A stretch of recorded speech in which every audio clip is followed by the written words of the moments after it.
them out here. We try to get them out here as early as possible. And so this year, it was right around, what was it, April 1st around there? Or April, actually it was March 31st, or it was right around there. So we try to get them out as soon as possible. And we'll show you where they live in the wintertime.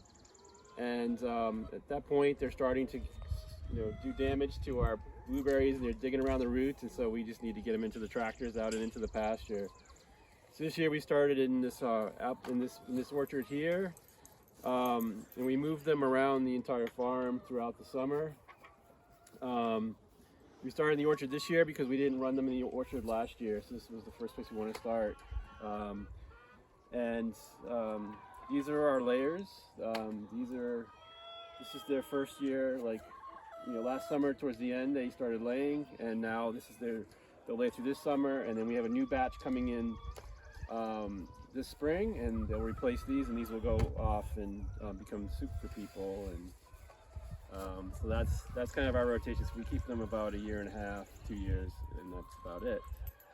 So our procedure here in the pasture is to come out, and we first take their waters out and dump the water out and just put it on the roof, and then we move the tractor.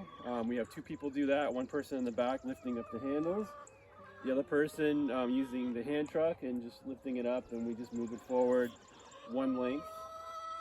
And then once they move it, they move on to the next set, and then we have another couple people focusing on gathering eggs, and then we have another team focusing on putting feed in there, make sure there's enough feed, and in their water, putting the water pan back in there and filling the water up. So that's what we'll do right now. Is we'll break up into a couple teams. Who would like to be part of the team that moves the tractor? You want to do that? Sure. Anybody else? Want to do that? Okay. About how many chickens are in each tractor? About 25. Yep. All right, and then we have one team doing that, and then who would like to work on feeding and watering? All right. So our feed bucket's in here. We just take this out, and then we come over. And usually in the morning, we're trying to be as efficient as possible because we need to get on to the next thing. So we'll let you guys move it first. But yep. So you want to go over? No? You want to go over in the front? Yeah. I'm going to give this one a compost. Yeah, we can dump compost out like in front, so that when we move it forward. So if you want to go over in the back side. Darren, will you reach in and get that water dish out? Oh, this one? Yep. Just dump it right there. Dump it right out. And then just put it right up on top of the house.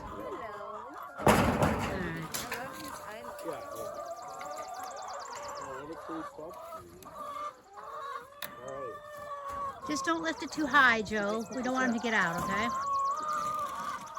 Just like that? Yeah, just like that. Just lift it up. Yep, just like that. High enough. Oh, don't go too high. Okay, then you can lift it up. Sorry. We got a runner here. And then just pull? Yep, start pulling. You can start lifting. Solo guys are on the move. How many wants to step, brother?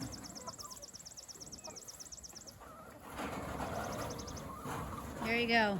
There? New grass. Yep. Yep. You just like scoop it over to the a little bit. Yes, that's all right. Yeah. Yep. As long as they have new grass, right? They have new grass, and we also kind of just walk around, check to see if there's any gaps. These aren't too bad. This is just kind of on the side. You think that's okay? Oh, yeah. Just check the gaps, and sometimes we'll get some sticks. Do you think it's fine? That's okay. That's That's okay. okay, Joe? Yeah, they can kind get of out. stuff them around and make sure that nothing's in, they can't get out. So you can do the other chicken tractor, and I can take 2 to start feeding.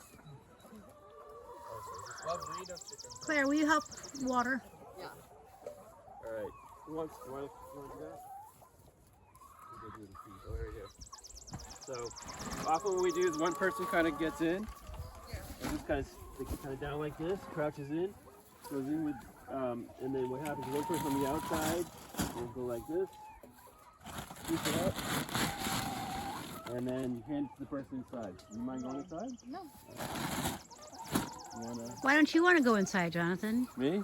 Because you're 6'4"? I'm too tall. I try to avoid it, but I do it if I have to.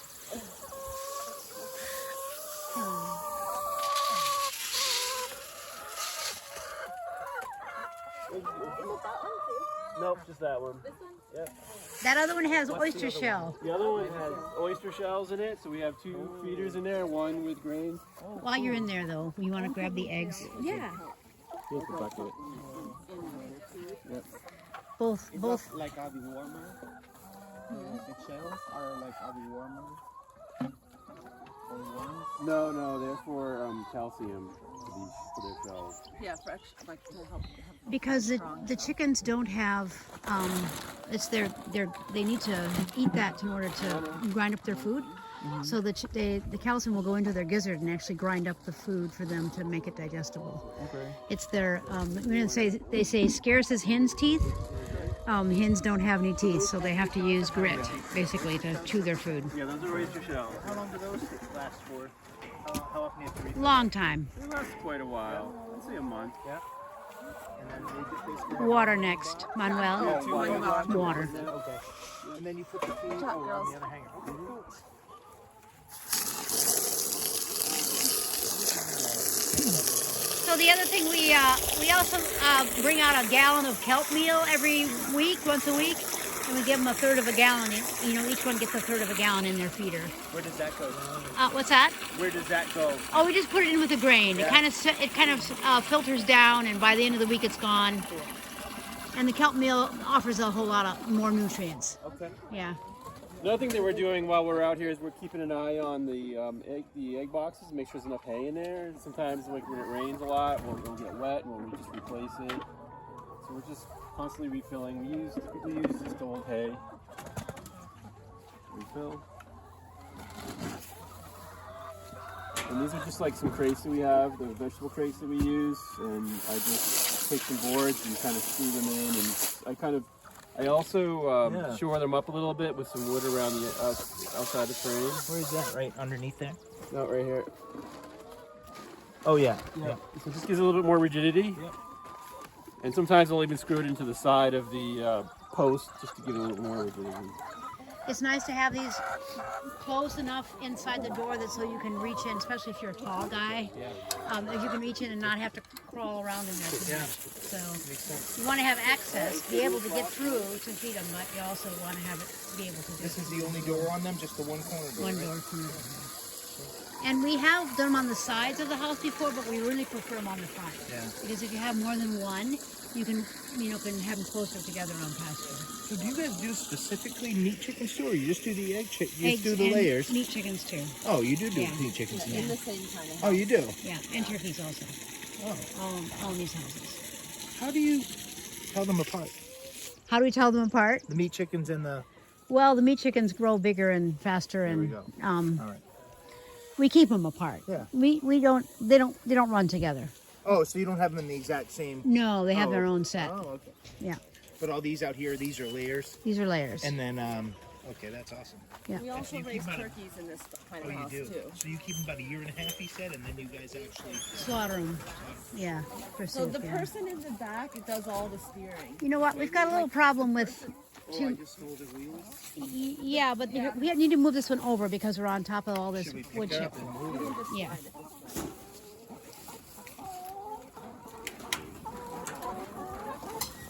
There we go. Leave some chips for you girls to play with. There you go. Oh, it's still rocking a bit. Is it okay? I guess it's all right. I think red sex pigs. Is there another name for They're called Novogin Yeah.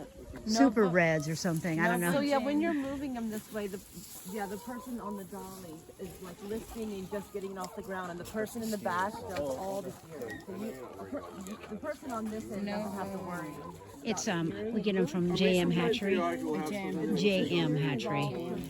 Yeah, they might be out this year though already.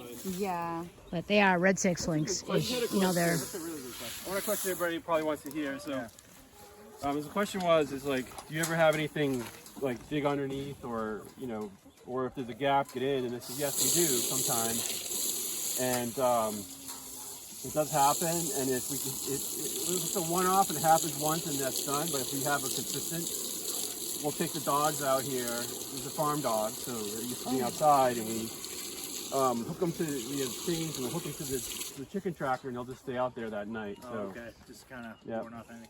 I was actually just talking to somebody from the Mass Wildlife Association this week, and they were saying the bears this year, because they've come out of hibernation early, they said they've been an issue for chickens in Massachusetts. Have you guys noticed that in this area? Last year we were pretty sure that it was a bear that ripped off the side of one of these houses. Never had happened before, and it hasn't happened this year. But How many? it was. They said it was just it was kind of like a perfect storm for bears and stuff, and there wasn't a lot of berries for them, and they went into early hibernation, and then they said they were having that issue this year, and then probably for smaller places going in the backyards and whatnot, but it would be hard to get that off, wouldn't it? We had they ripped off the side. One of them ripped, like this was peeled down, like it was just like a can of sardines. No, we only lost like we think we only lost one. I pass you this, Michael, we put it in. So, you know, last year we had something when we were over in that pasture. It was digging underneath, you know, and we had to put the dogs out for a couple nights. We still have, her name is Hopalong. She got one of her legs ripped off. She's in this house. Oh, yeah? Yeah. She's still hanging in there, yeah. Look at that. Should we move this Strong forward a little bit more? Yeah, oh, this whole, this you mean? Yeah.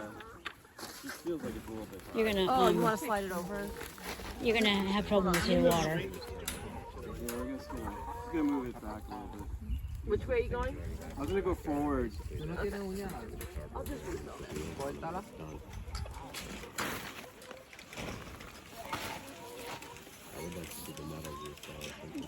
Yeah, it's a little better. So I just like to make my plug for organic feed. I think one of the best things we can do as organic farmers is to do whatever we can to not encourage the use of GMOs and glyphosate and all the things that are used to raise conventional grain. And so one of the things we've worked very hard over the last 40 years, and it was harder 40 years ago to find organic grain, and now it's pretty accessible, but we get ours from Green Mountain Feeds. But I think when you think about, you know, you want to think about all of your actions, and every time you eat something that's been raised with GMOs, or every time you feed your animals that, you're really supporting this conventional agricultural system, which is really killing nature and it's killing people. Not to mention the animals not being very healthy and the food not being good from it. So I always, and it's more expensive, sometimes twice as expensive, but we just pass it on to the consumer. And there are consumers out there who want good food, and I think it's part of the engine of, you know, having more environmentalism, I think, is to really, you know, have the highest quality practices. And there are people out there who are willing to pay for it. So we charge $9 a dozen for our eggs right now. We're still having no problem selling them. It's hard, you know, as a farmer, you feel like you don't want to be too expensive for people. But I think the more that we put value on the price of food, the more we can put less value on the price of all the crap that's out there. Yeah. Life-giving food. Yes, exactly. Yeah. Pay now or pay later, right? Right. For your diseased body, yeah. Right. What's your opinion about, like, if you have just like for like 5 or 6 chicken, like just give them like compost, just give them what we like scrap from? Is there something that we cannot give, or like is that a bad idea? Or like... I don't worry about that stuff at all, because I figure most animals are a lot more intelligent than we are about what they can eat and not eat. Sometimes you'll get cows or goats or sheep that'll maybe kill themselves on fresh pasture, but generally speaking, chickens are pretty smart, and I've always left it to their judgment. If there's something in the compost bucket that they know it's not good for them, they'll just leave it. Okay. Yeah. I don't know if that's the right way to go, but that's how I've trusted nature to figure these things out. Yeah, one of the things with having them out on pasture, it's not only good for the animals, you know, the chickens to be out here and they're getting fresh grass and bugs and all that kind of thing, but it's also good for our pastures. It's a way for us to keep restoring the grass, and you can kind of see these started up at the very beginning of the you know, of the Orchard. orchard back by it. And you can see the progression, you know, where the ones right behind here are all brown, and you can see how quickly it recovers. And of course, you know, it's still early spring and the grass is just starting to get going. But you can really see just how much it starts to green up and the changes. And So you don't want the chicken to be like in one spot and then it will, like one spot like a whole year. Yeah, like No, just one day. just one day. One day. I mean, so look, see what they're doing right now. Do you see how hard they're working? They're just like ripping up whatever they can get, and there's grass in there, but there's also comfrey, there's also dandelions, and any other untold number of vegetation that they can get in there. And plus worms, yeah, they also eat worms. But if you leave them in there, you know, in the same spot, it'll just get full of chicken shit, and it'll be disgusting, and they'll be unhealthy. Okay. So you really want to move them along every single day if you can. yeah, something I think a lot of people don't understand either is that chickens are omnivores. You know, they, and when you see in the store, like, you know, vegetarian fed, like, it's really not their natural diet. So I think it's something to be wary of. And you know, they'll eat meat, they'll eat, you know, bugs. They are, you know, they'll eat grass.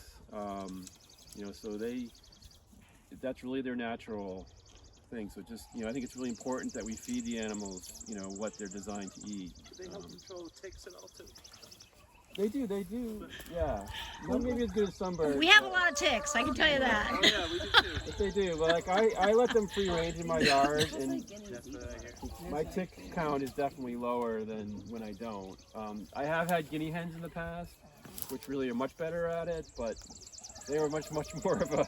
That's what I hear. They were more of a pain to. And they're loud too. Yeah, they're like living up on the very top of my barn. guinea Every night hen, they'd fly up on top of my barn Yeah. and just like make all kinds of noise. And but they're also good, you know, warnings of people coming. So anybody have any other questions about being out here while we're out here in the pasture? Oh, last one. I noticed like 2 feet. Like, can you explain a little bit of like The 2 feeders? Yeah. Yep. So one feeder is for their grain, and the other feeder is for oyster shells. And something that we keep an eye on. It usually takes about a month or so, you know, to finish it. It's more of a supplement for them. It's for calcium, you know. It's also for, they need grit. They don't have teeth, and so they need grit to help digest their food. It goes into their gizzard, and that helps cut stuff up for them. Yeah, and sometimes, like in my pasture, I don't really have, like, it's pretty thick grass. I don't have a lot of like potential grit in there. So what I'll do, especially for my meat birds, because they're not necessarily getting calcium because they're not laying eggs, I'll put I'll put grit in. I'll have a container that I'll put grit in so that they're getting grit as well. Okay. You know, because when they're just ranging around, they'll find like gravel and things like that. But sometimes out in the field, they're not getting enough grit, so I'll sometimes supplement with that as well. Okay. So just keep an eye on that. Jonathan, you let them range right after winter, but then pretty quickly you get them out here in March. Yeah, so what we do is we let them stay in the chicken tractors until November. Usually, what was it this year? Last year? November 1st. Yeah, November 1st. And then we take them out of these chicken tractors and we put them in our chicken house. And we can walk by on the way back and you can see the chicken house. We are going to be rebuilding it this year, and I can talk about that briefly, what we're trying to achieve with that, and some improvements we're trying to make.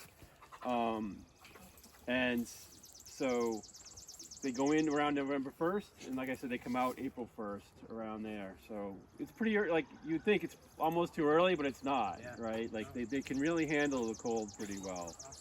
And I've even taken some of my chicken tractors and kind of winterized them and used them through the winter, you know, with a little bit of shelter, like wind shelter. So, any other questions while we're out in the pasture? I'm curious about your the eggs of the nest. Mm-hmm.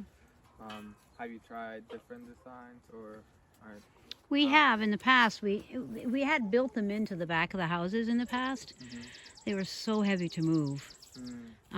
This is just, I find that over all the years of doing things, that this is lighter. If you're moving this every day, you want to think about that.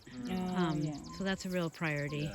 We tried to build these as light as possible because, you know, especially we're often moving them around the farm. So, you know, like we'll at some point be up in our upper pasture, you know, in our annex field. We've got to move them from over here over to there. So, you know, you got to keep that in mind. Sometimes we use the tractor to help us. You know, you use the tractor to lift the back. I know you probably all don't have tractors, but you know, we do find ways to ease it. More the merrier, you know, helps a lot. So what I like about these tractors, because I have 3 different styles that I've used, what I like about these is they're very durable, and they're also good for kind of rough ground. Like this is fairly rough ground. We can move them quite a distance. Like some of the tractors that I use in my pasture, because I have a very flat pasture and I don't move them far.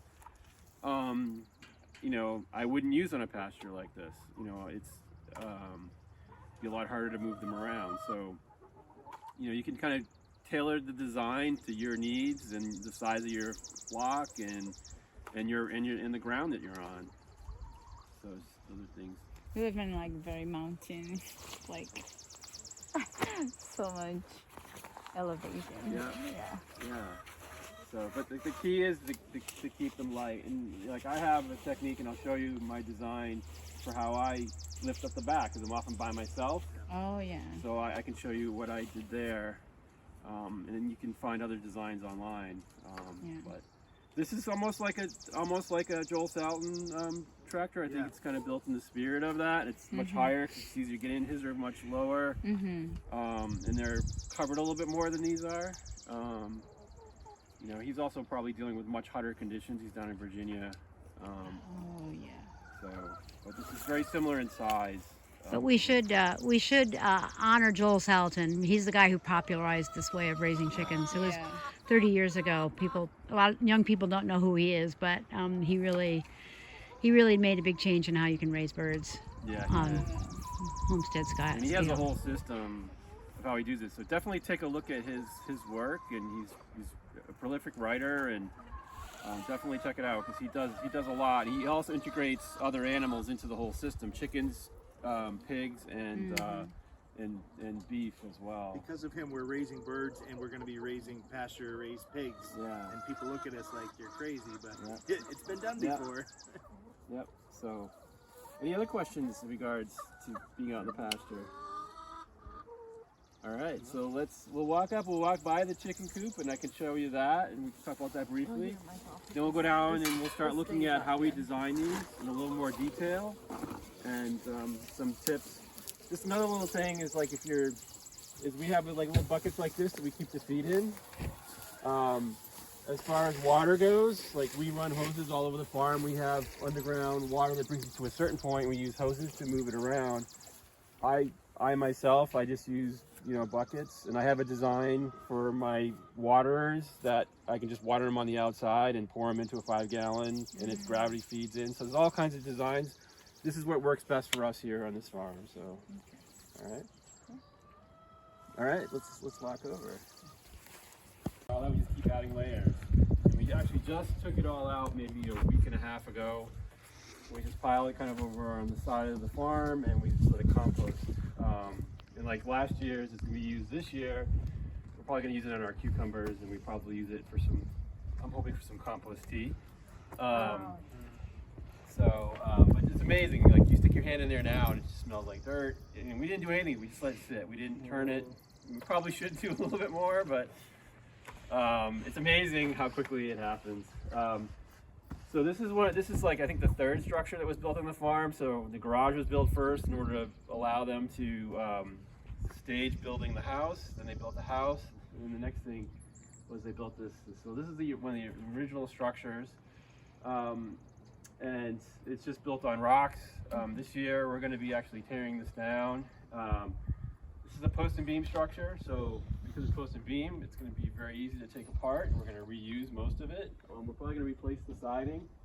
We're trying to tighten it up a little bit more, so there's a little bit, quite a few cracks. Which just, chickens, I think that's a misnomer. Is that people think that you gotta, like baby chickens, you gotta heat their structures and all that, and they really can handle very cold weather, as long as they don't have drafts and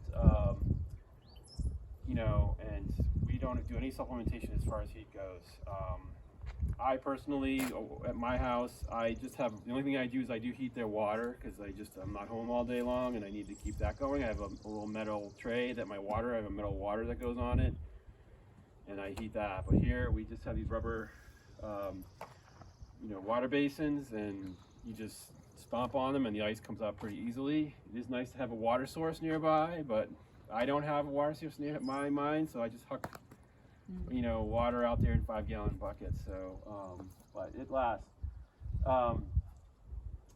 This structure here, they had a brooder built in here, so you'll see a wall in here.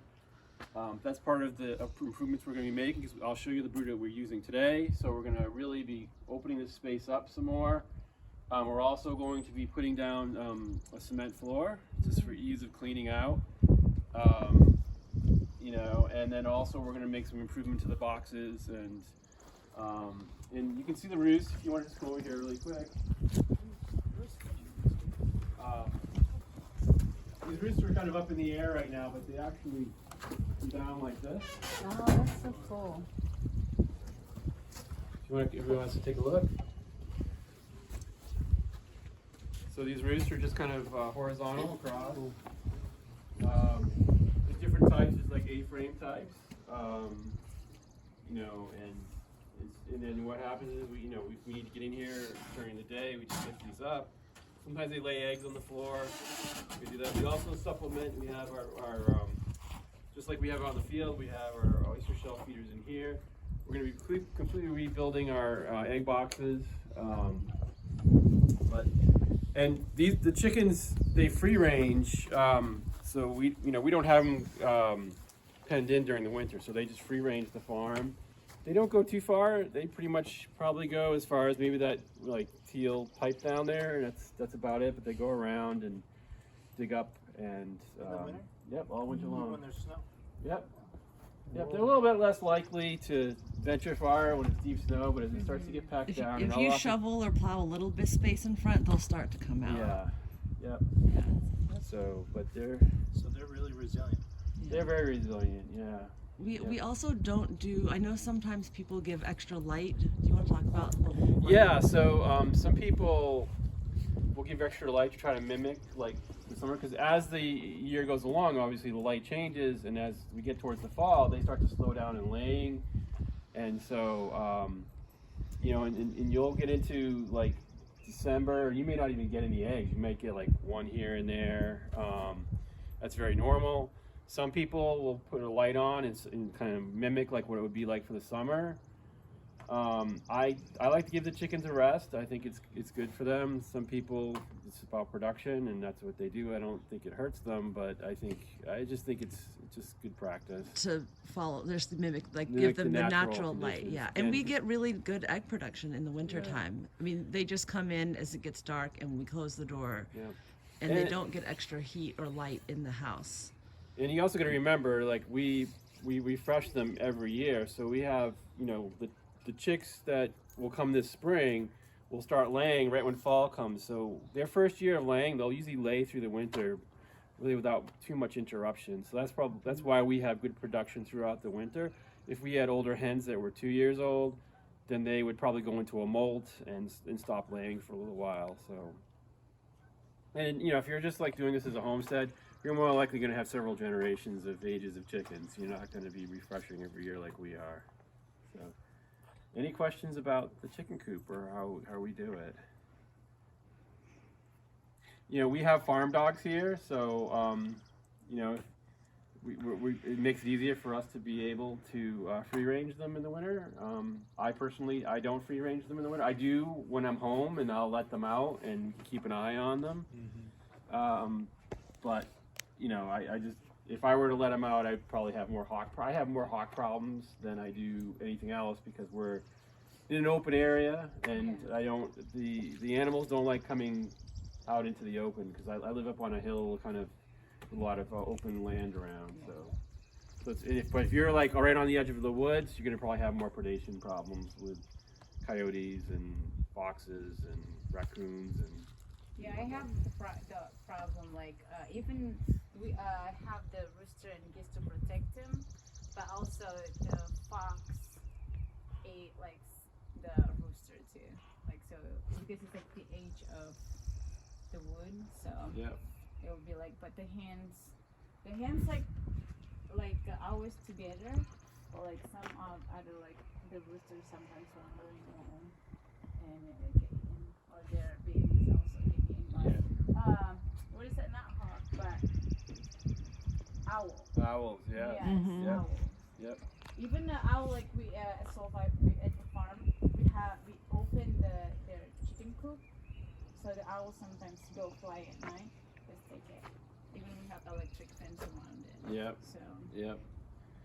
Yeah, one of the things we did in this house, especially where it's not a very tight, foundation, we put like the hard wire, like wire in. It's just little like 1/4-inch cubes all the way around to help with rats. Keep rats out. Sometimes like weasels will get in here and they'll just wreak havoc. they eat the eggs. Well, they'll kill the chickens. They'll kill the chickens. Yep, yep. They'll kill them and just leave them. Opossums will kill chickens. I've lost. Yep, I've lost with possums. Like I had one of my chicken tractors I was using as a winter coop. I walk in and I was using electric neck fencing as my fencing, and so the possum got in fairly easily because I wasn't electrifying it in the winter. And I walk in, I see him dragging the chicken out as I'm walking into the coop. So. Why did they kill them for no reason, seemingly? I think the weasels, I think they actually drink the blood, if I understand. They usually kill them by the neck, Yeah. And my Like a juice? understanding, raccoon can also either know how to open the Yes. lock, right? Yeah, because they have very Yeah. hands like we do, and they can actually open Yes. things. So I often have latches that have a little slide on them, so you can Uh-huh. actually kind of lock them a little Yeah. bit. That's what I So- learned. It's all kinds of tricks. You have a question? In the winter, is the house noticeably warmer? I think it definitely warms up with when they're all in there. Maybe a few degrees. I wouldn't say tremendously, but I noticed I have a barn and my chickens are in my barn, and I notice a big difference between outside and even on the coldest nights. When we get below zero, it'll be 10, 15 degrees in the barn. So I'll be outside, I'll walk in. I notice a much difference. That's a bigger space, so it's holding more. Thinking a smaller chicken coop like this, or even a small personal one you have for your home. Or if you I know a lot of homes have these little chicken coops. These small little ones. It's probably not going to heat it up a whole lot. The bedding pack in here probably Yeah. will add some heat into Yeah. the house because we continually add bedding throughout the winter. So then you end up with a nice Compost pack going. of manure Yeah. and you, then layers of know manure how to and deal with, leaves and Kind of like hay. insulation. Yes. Yeah. By Little frost bit bite, insulation with and the, also a the little bit rooster of or heat. something like that. Yeah. So it breaks down So it's with just the natural mix come of back. their Yep. food, Um, wood chips and things. Cool. So there's a question around frostbite. So sometimes chickens in the wintertime, their combs will get frostbite. You can kind of see it looks black. That's a moisture problem. So if you have a lot of moisture in your coop and you're not getting good ventilation, the likelihood of getting frostbite will be much higher. You can still get it with, if it's really cold, they can still get it, but it's more likely with moisture. So it's really important. I've seen open designs where, they'll have just screen, this would be screen, and even in Alaska, I saw this couple that I follow, and they just have an open design where it's just completely open. They just have it so that the wind is not towards the wind, the prevailing wind. They have it towards the south, the open, but this could be completely open with just, the hard wire. So it's just, again, it's about keeping them ventilated and keeping the wind off of them. Okay. But that's gonna be okay with them cold, open the wind like that. I'm sorry? Is that okay? We have open like that. The chicken will be cold. Yeah, I think the most important thing is just keeping the wind Oh, off I of see, them. I see. Yeah, yeah, but it gets pretty cold in the chicken coops, and they Yeah. you can tell when it gets really cold. They just kind of sit on their roost. They'll sit on the ground. They just kind of fluff up. Their feathers will be fluffed up, and you kind of see them sitting there, and they find ways to keep warm. Yeah. Any other questions about chicken coops or anything like that? So how much? So, These are the same as what you see out in the field. This is a newer version. We're constantly updating them and making improvements. We try to use rough cut lumber, and then we just kind of cut it in half, or we'll rip it. That's what we call it. And I also recommend like doing some sort of preservation. Like here, we painted them.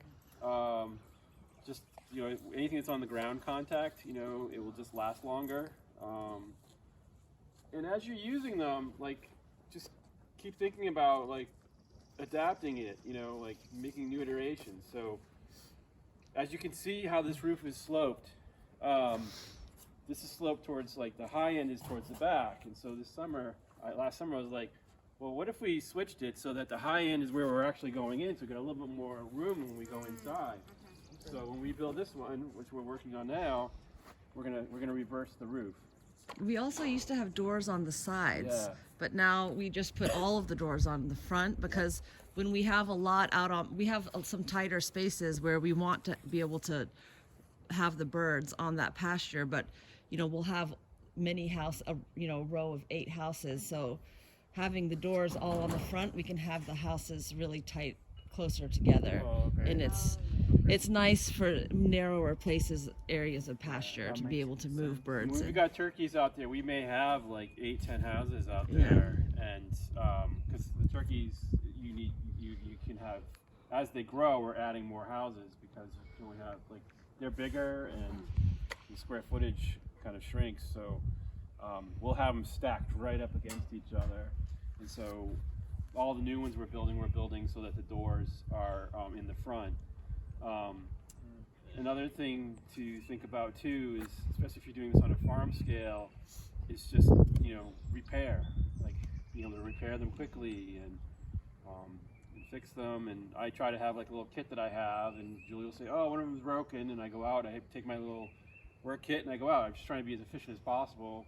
And go out and fix whatever the problem is. So I'll just have different tools that I know I use consistently in that. You can also, like, this is again for 25 laying hens for us. So you could shrink these down to something that works for you and the size that you use. So there's all kinds of things you do. So there's a question about the metal roofing. There's metal roofing, and then sometimes you'll see like the plastic, like almost look like roofing. It is a type of roofing. You can use that on smaller applications. We need something that's going to be very durable, so we use the metal. This is new material, but we do save material and we recycle and we just keep using it. So you can find stuff like at your dump or whatever, any materials you can recycle this stuff and just keep using it. So if you can do that, that's even better, and oftentimes that's free. Little things like with this design right now, as you can see, the handles on this one are like solid rough cut 2x4s. These are really kind of tough on the hands. So when I'm building this one, I'm going to build them with smaller, easier to pick up. As far as like how we design them, this is one that we're working on now, and if you guys have some time, we can work on it a little bit together. So here's where the door would be. That's the back over here. One of the most important things is to make sure that you're bracing these. And as you can see on these, we're bracing them on the bottoms and on the tops. So, and you can kind of even see with this one. See there's a lot of movement right here. If you come over here and where I've already started bracing, you can already see it's solidifying. So if you want to just check that out, it's really important because if you want the durability out in the pasture, you're going to want to make sure that you're bracing. So we brace every 90-degree angle we're bracing. And then where the door goes, we won't brace in here, but we'll put a small brace there and a brace up here as well. We also use a little bit of hardware too. I don't know if I've seen like little angles. I can go find one. But we'll take like a little like this, just like metal bracing, and we'll get to 90 degrees and we'll put them in here to add an additional strength as well. So you have the bracing with the wood, and we'll also do bracing here as well. And that's another thing, I also keep like little metal plates that you can get at the hardware store. So when you have like problems out in the field where maybe this will crack or something like that, because when you're pulling, these will crack, you know, as they're getting older especially. And I'll just take a little plate and I'll just screw it right in and it'll strengthen it right up. And then if it completely breaks, then I just replace it. It's, as you can see, we're using 3-foot 1x2 fencing. This is the best size that we find to use. And what we do is we build the house slightly bigger so that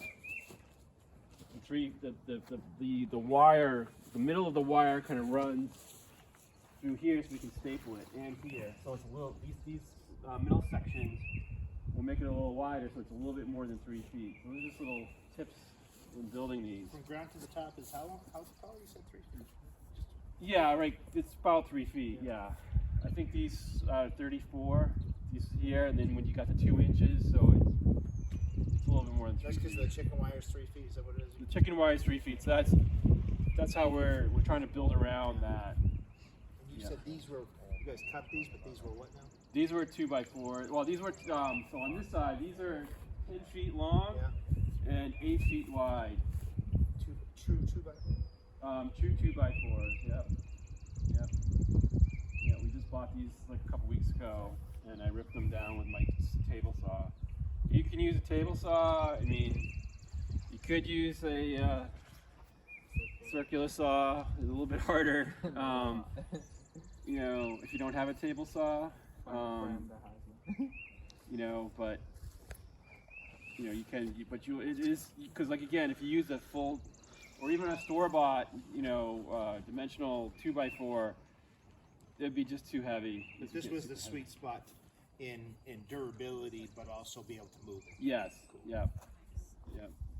And luckily, the place where we buy our wood, they do dry, like they dry the wood. Like a lot of times when you buy rough cut, especially you buy it fresh, it's like just cut. It'll have a lot of moisture in it. It'll be really heavy. Where do you get it? Up in New Salem. I forget the name of the yard. I'm not from here, so I don't remember the.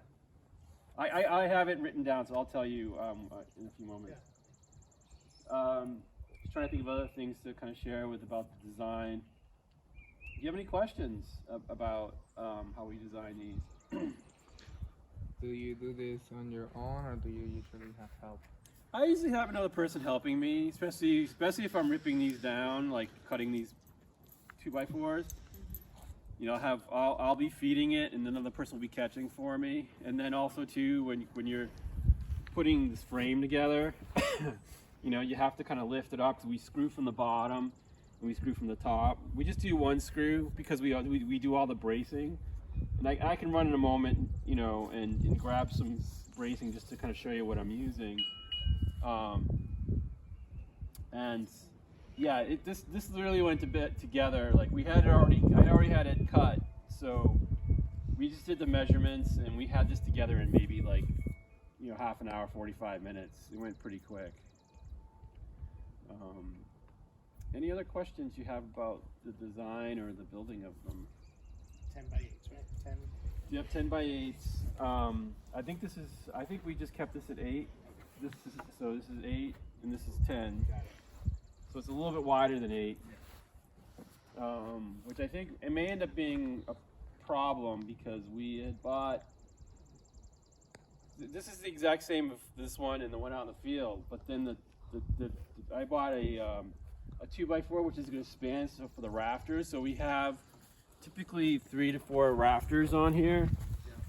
Well, 3.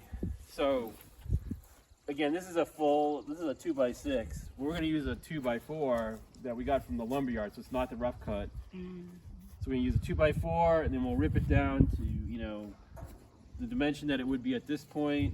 And then I think there's one more here.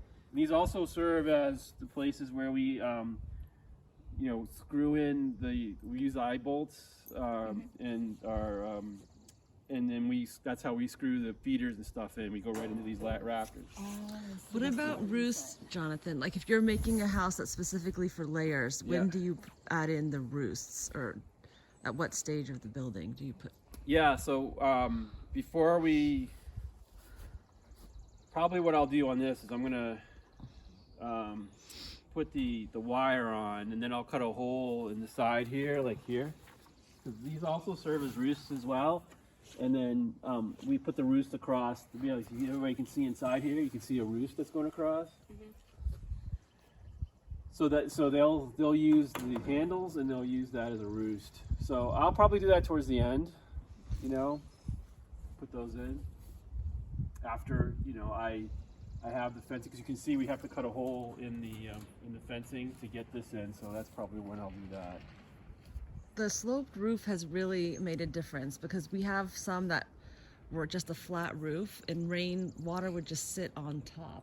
And then if water got between, sheets of the metal roofing, sometimes it would drip down onto the boards inside, and they would start to rot, or it would drip into the feeder, and then the feed is just all wet, and you have to take off the feeder and dump it all out. So the sloped roof, I think, has been a major improvement. Yep. And also too, if you have a flat roof, the water will collect on there. It will eventually leak, and it, when you come to move it, you're going to have to dump the water off in order to move it, because that'll fade as well. Yeah, you have to lift it up on one end and get all the water to drain off to be able to move it. So this has been really nice, having these roofs. And one of the things I use these metal roofing screws that have like a little rubber washer, and these have nails, like these have roofing nails, but these will leak, So I like to use the metal roofing screws that you get at the hardware store. It just creates a seal and it keeps them from leaking, because we had one couple weeks ago that the roof was leaking, and it was leaking right into the feeder, and it just becomes a problem. It's not so bad if these leak, but mainly you just don't want to be ruining your food, and getting it all wet. So, any other questions about design? I'm just gonna run to my car and grab my computer, and then I can show you some other designs. That's clear. Do you have any? Yeah. Tractors. It's made. I use a cedar wood as the base, just to keep it from rotting. And then I kind of build this little frame for the door and a little frame in the back, and then I have a 2x4 in between them so that it can handle snow load. And it gives a little more strength as well. And I too brace the corners. Let's see. Is that a metal roof on that? It's cattle panels. So you can buy those like a Tractor Supply, or so they're usually about 16 feet long, and they're I think 4 feet high. So I'll put two of them together and create kind of this hoop, and you can kind of see the frame there.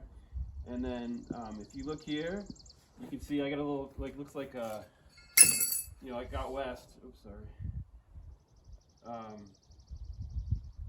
Looks like out west. Yeah, it looks like. Yeah, so I use tarp. I buy tarp and I just lay it over. The tarps usually last 2 or 3 seasons. I usually take them in the wintertime. I'll take the tarps off, and then these are very lightweight. They're good on flat pastures. I wouldn't necessarily want to use them on a pasture that's really rough. It would be hard to move them.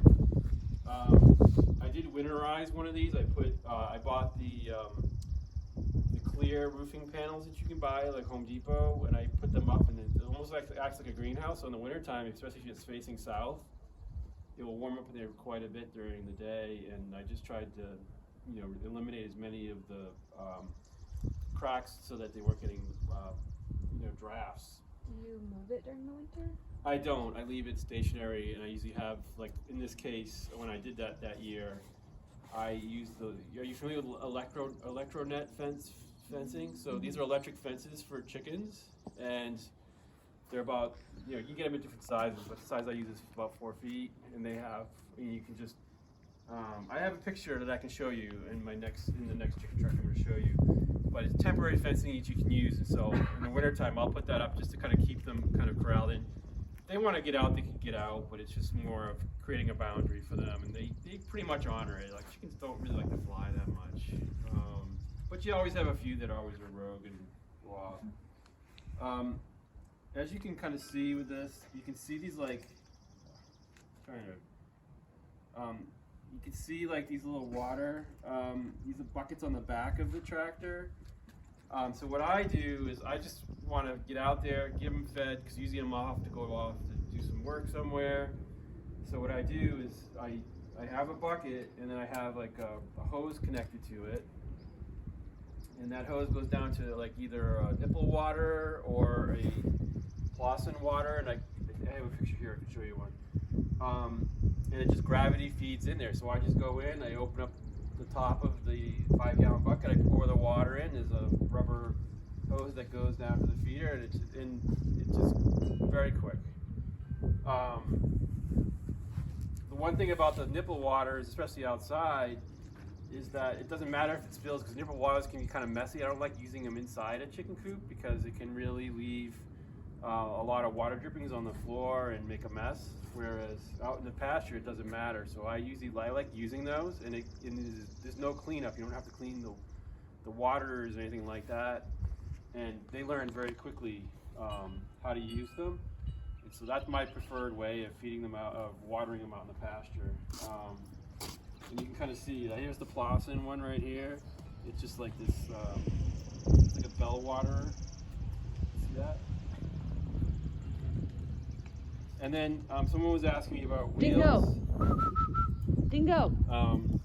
So what I do with the wheels is I create like this leverage thing. So I have it on a 2x4.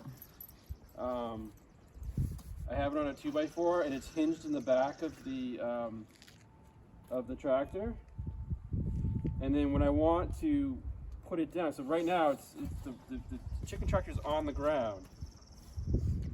And when I want to lift it up so I can move it, I have it hinged, and so what I do is I just step on it, and then I have like a little like gate hook that I have a hole in the side, and I just put it down so it holds it like flush right here. See how it's flush? And now the chicken tractor's off the ground, the wheel is actually holding up the back of the chicken tractor. And then I have a rope on the front, or sometimes I'll use a hand truck like we have here, and I just move it forward. So I can do this by myself. You don't need tractor to move there, right? No. That's, Yep. So that's the mechanism that I use. But when the ground gets really rough, this is not that easy. There are other designs out there. I could show you another design that I built for my neighbor. This is based off of this guy down in North Carolina, Justin Rhodes. He calls it a chickshaw. Yeah. Is that better? No. Oh, I see. Oh, okay. Yeah. What if we went into the garage? Let's go in the garage. When you're inside, they're not on the ground. They're up off the ground, but you can see. Oops. I'm so used to using a phone. You can see inside here we have the rooster on the floor, and the wire meshes underneath them, and so in this case with this one, you have these big wheels. You just move it to wherever you want. So this can go over really rough ground. Okay. The egg boxes are in the back here. And you just kind of pull them out, grab them, and put it back in. They access it from inside here. I had cut holes for them to go in. And you can see this little kid moving one of the tractors. This is actually Justin Rhodes' son. I grabbed that picture from him. But this is one that I actually built here for my neighbor. And what we ended up doing here is we put an automatic door in for this one, so that it goes at night, it shuts, and then in the morning it opens for them. So that's a modification that we had made to this. But otherwise, this would be just an open door with this, and this is like, this ramp serves as kind of the door, so when you want to move it, you just put the ramp up, you hook it, and then you move it.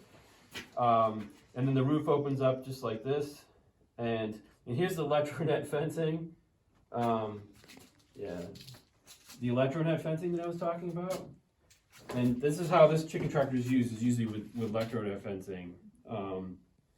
And you can see some more here. So just another design based on your needs. This one will hold, I think, 30 chickens.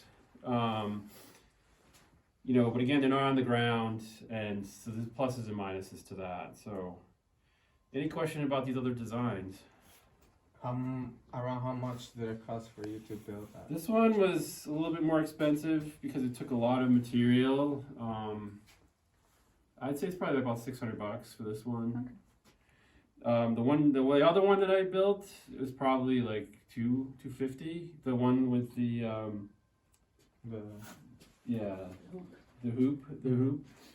The one downside of the hoop one is that if it gets really windy, those things can go sailing. I had one actually get taken up in the air and blown about 10 feet. Just smashed it to pieces. So sometimes if I know we're getting a storm, I will go out and I'll strap them down. Like if we're getting like a tropical storm or something like that, I'll actually, you know, in the summer, I'll just strap them down. The one that I have kind of winterized, that I kept actually covered all this winter. I didn't use it this year, but it's been sitting on my pasture. That one's a little bit heavier because, you know, I added some other materials to it. And we had some pretty heavy winds. And I live up on a hill, and it's all open, so it's all farmland up there. And it, you know, I'm about 810 feet in elevation, so we get a lot of wind. And it didn't move all winter, so you can add some weight to it and it won't move. But that's the one downside. I always get a little bit nervous when we have storms with that one. But overall, I really like how light it is, and I like that being tall. Yeah, sorry. I like being able to walk in and do it, you know. So it's a much small scale. I probably wouldn't use it on an operation like we have here, but for something small, it's a really good design. I really like it. So The one that you have winterized, obviously at the top, and you kept talking about really want to prevent drafts, right? For these guys, so what do you do on the fronts? I use that plastic clear roofing that you can get at Home Depot, and I just kind of strapped it to the sides. You know, and it almost creates like a greenhouse if you use that material. And you still get airflow through the top or whatever. Yep. Yes, you get. And I had chickens in there not this winter, but the winter before, and they were fine. You know. Yep. And I created a little door in the back. I'm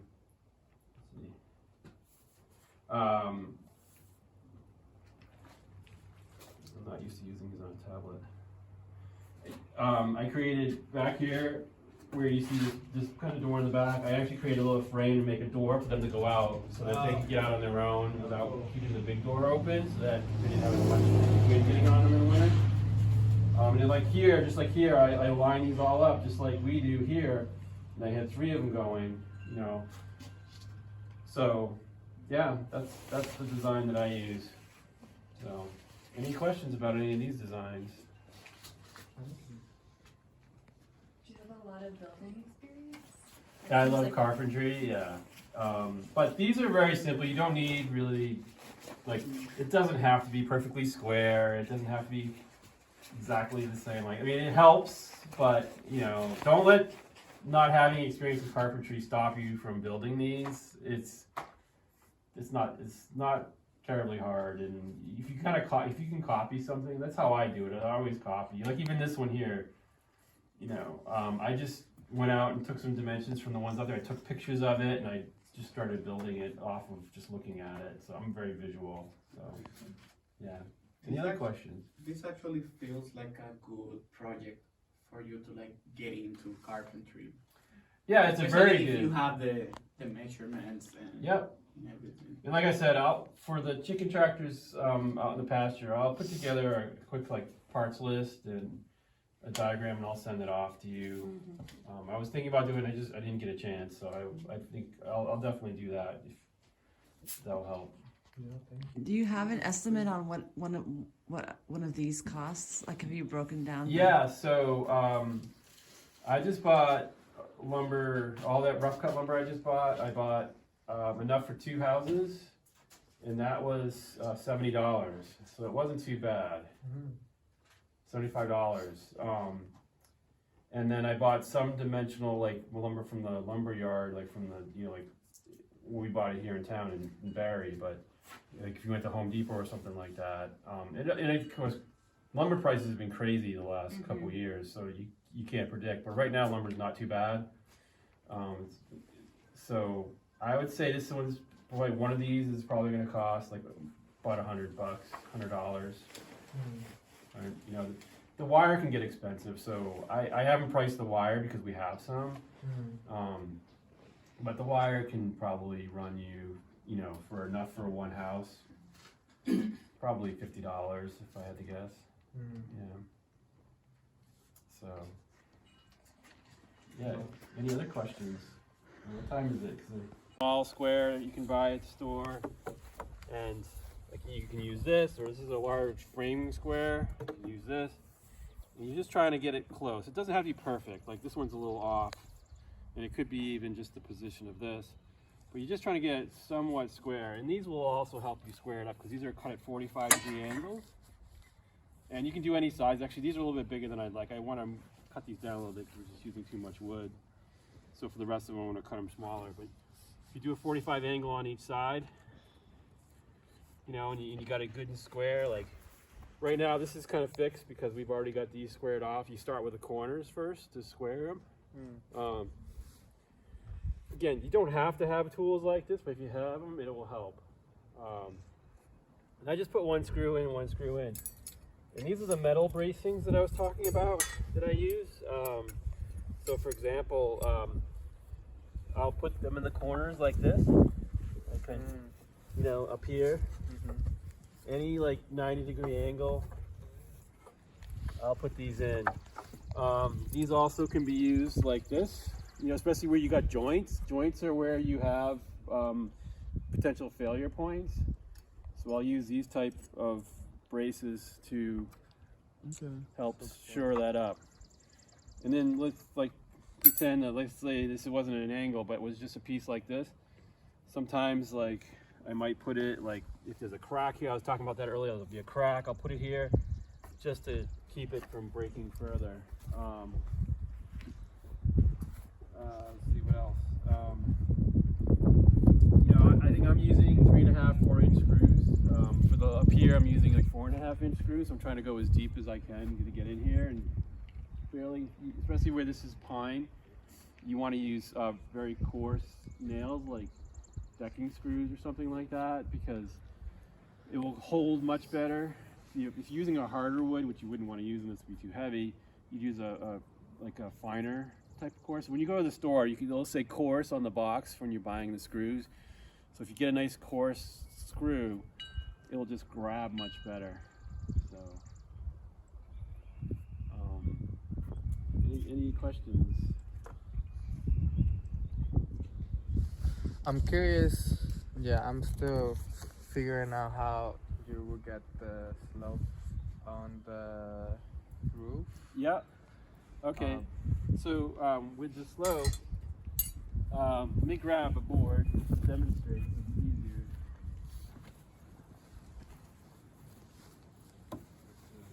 Yeah, I have a 2x4 here.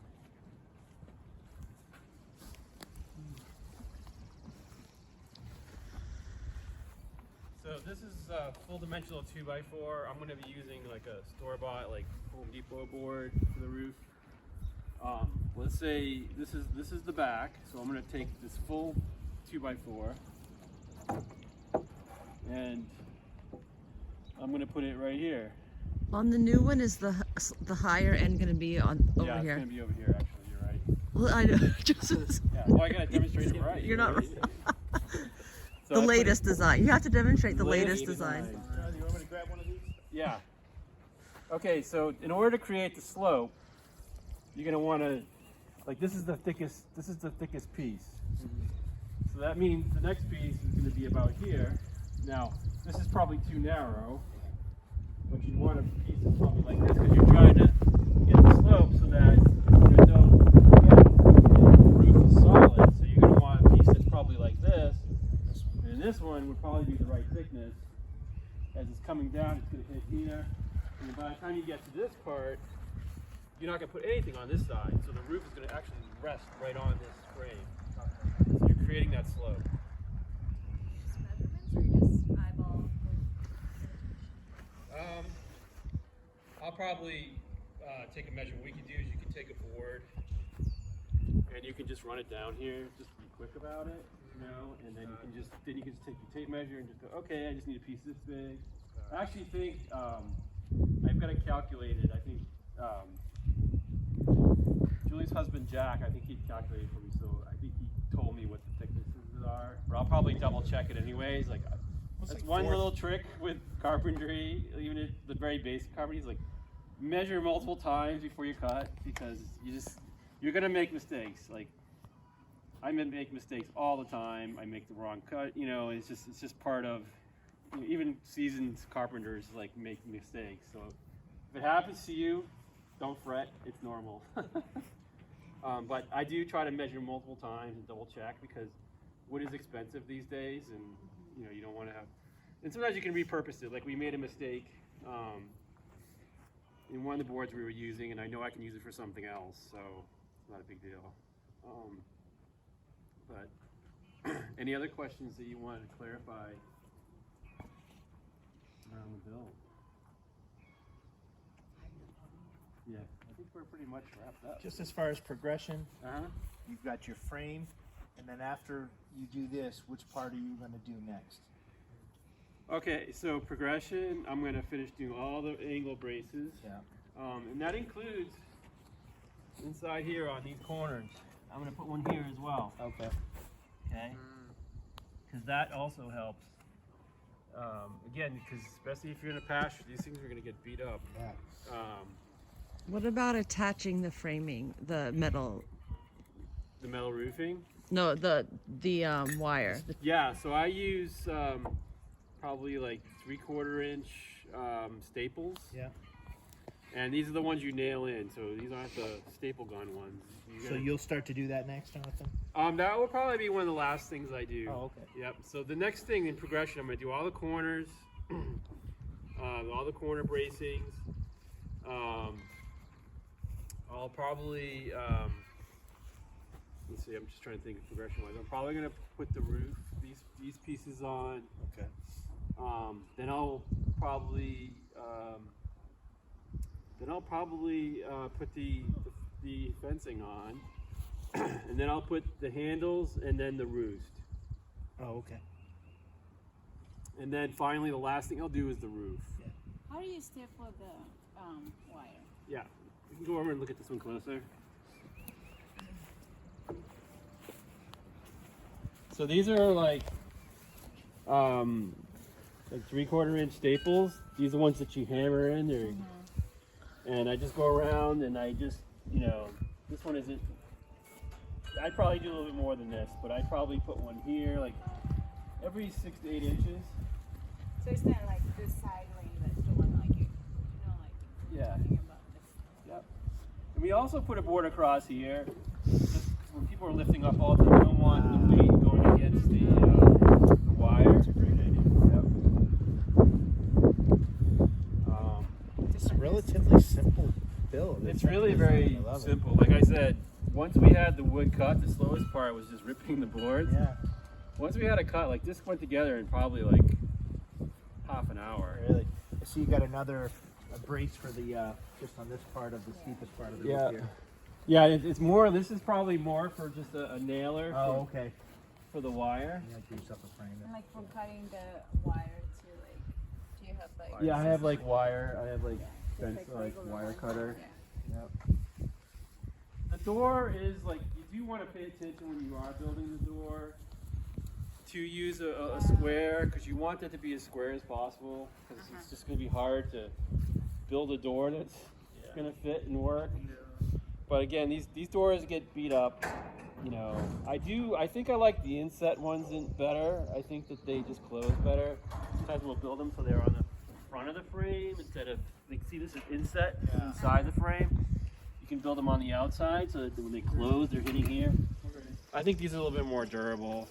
So Inside, like in the. yeah, with inside the frame like that. But you do have to pay attention to it being square. If you're going to build one on the outside, it doesn't have to be as square. You don't have to worry about it as much. We just use like these latches like this.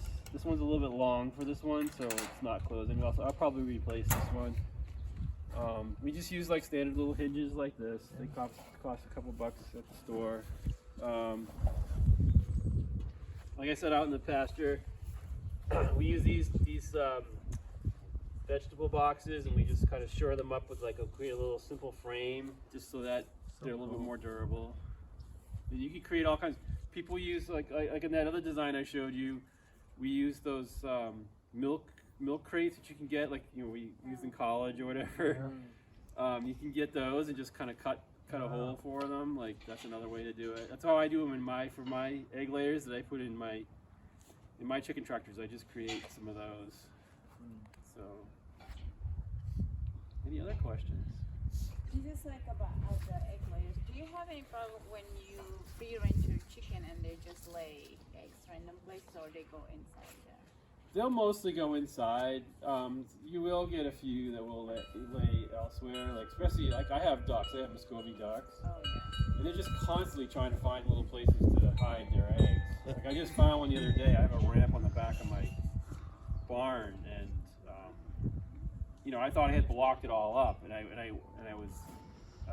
had my headlamp on. It was dark. I was going to close everything up, and all of a sudden I looked, and I could see through the board on the ramp a duck in there. And I'm like, how did she get in there? Like, I don't even know how she even got in there. I found like 8 eggs. Yeah, I have Muscovy duck that raise chicken too. Yeah, So, you can do that. They're very good moms. They're very good moms. Yeah, they are very Well, good do moms. you have like any like preventing? Sometimes I saw them like eat their own egg. Do you like, Yeah, sometimes they'll do that. I think to keep that from happening, just collect them more. Sometimes people, if it's small scale, you can use like you get those like fake eggs. You can kind of put them in there, and they'll kind of hammer. If you're having a consistent egg eater, if you know who it is, sometimes you got to remove them. We'll do that. So. But I think those are like the fake eggs are really helpful, especially at the beginning before they start laying, so they can train mentally prepare. Yep. So before they start laying, they see something there. You like try and eat it and it's hard. Well, not necessarily eat it, but it already gives an idea of where to start. Yeah. Yeah, that's one way of doing it. I have done that in the past too. Sometimes I have issues with chickens, just like I have right the flock I have right now. They just don't seem to like to lay in egg boxes. So I'm finding them all over the floor. Yeah. It's a real pain. Yeah. I'm constantly trying to train them to go back. So I think what we'll do is we're gonna just end a few minutes early so we can have potluck, but we can also continue talking during dinner. So, but I think it'd be good to have everybody partake in that. So we all want to just start making our way inside, and we can. Thank you so much. Thank you.